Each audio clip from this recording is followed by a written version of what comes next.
Maayong adlaw mga kawika, panibagong araw, panibagong video na naman ang aking ihahatid sa inyo. Andam na ba mo? Halina't sabay-sabay nating tuklasin ang kasaysayan ng edukasyon sa Pilipinas. Tara na!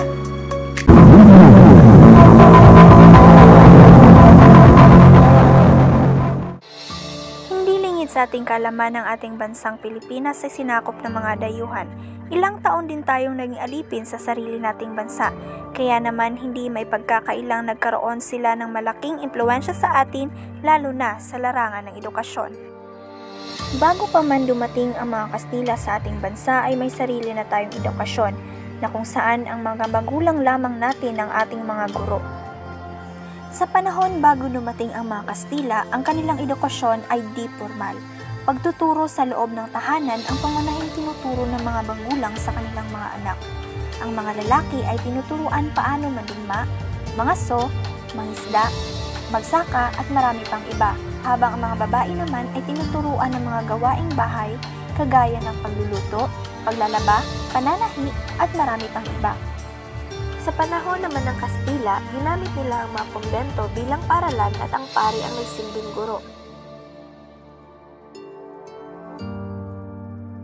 Ginamit nila ang kanilang akda at isinalin sa wikang katutubo upang palaganapin ang Kristyanismo. Ginamit nila ang mga isinalin na akda upang turuang bubasa, sumulat at bumilang ang ating mga katutubo. Ang unang ginawa ng mga Espanyol ay ang pagsunog ng mga tala na ginawa o sinulat ng ating mga ninuno sa dahon at balat ng punong kahoy. Ang sabi nila, ang mga ito raw ay kagagawa ng dyablo. Ang mga talang sinunog ay pinalitan ng mga aklat dasal at mga babasahin tungkol sa relihiyong Katoliko. Sa panahon naman ng mga Amerikano, naitayo ang mga paralang pampubliko. Naging guro ang mga kawal na Amerikano at ginamit nilang mga aklat ang dalang babasahin at tinuro ang wikang Ingles. Itinuro ang pagbasa, pagsulat, pagbilang, paghahalaman at pangkalusugan at marami pang iba. Sa panahong ito, binibigyang diin ang paghahanda ng mga Pilipino para sa sariling pamamahala at ang matibay na pagsasakatuparan ng paghihiwalay ng simbahan at pamahalaan. Grade schools, everything taught in English.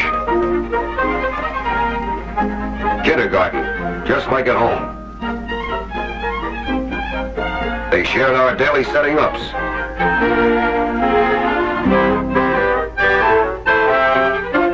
School for farming.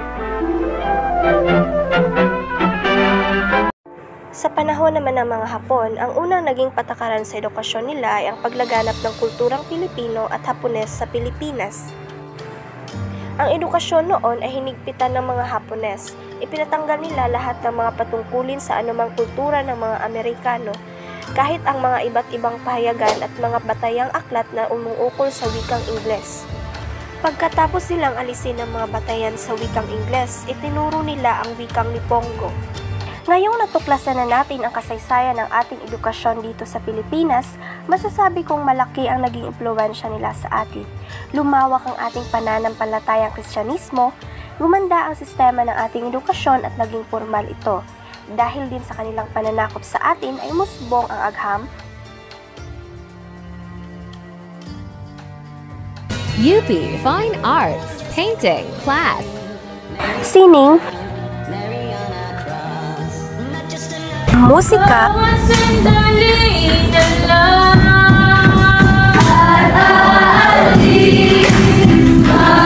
at panitikan. Ang pagdating ng mananakop sa Pilipinas ay nagdulot ng ilang positibong pagbabago sa larangan ng edukasyon.